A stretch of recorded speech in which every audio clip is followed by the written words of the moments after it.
మనం దేవుణ్ణి అంటిపెట్టుకొని ఉంటే, దేవుని పనుల్లో మనం ఉంటే, దేవుని కార్యాలు మనం చేస్తూ ఉంటే సమస్తము కూడా ఆటోమేటెడ్‌గా, అంటే మనకి ఆటోమేటెడ్, కానీ దేవుడు సమస్తము జరిగించే వ్యక్తి.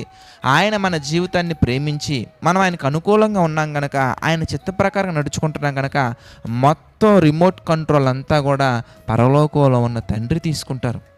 మనం అలా ఇవ్వగలగాలి. మనం లాక్కుంటే ఆయన విడిచిపెడతారు, అందులో ఏముంది. కానీ ఆయన విడిచిపెట్టకుండా ఎప్పుడూ ఉండే వ్యక్తిగా ఆయన ఉంటారు. కానీ మనం ఆ యాక్సెసిబిలిటీని మనం కోల్పోయి, మనకు ఆయనకి మధ్యలో మన పాపములను మనం గోడగా పెట్టుకొని మనం ఉంటే ఇక మన నిర్ణయాలు అవుతాయి అన్నీ కూడా.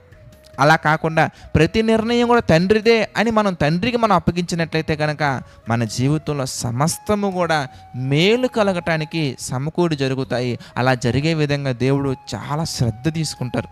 కనుక దేవుని చిత్తానికి మనం అవకాశాన్ని ఇచ్చి, దేవుని కాలమే మన జీవితంలో జరిగే విధంగా మనం ఎప్పుడు కూడా సిద్ధపడినట్టయితే కనుక సమస్తము మంచి మన జీవితంలో జరుగుద్ది.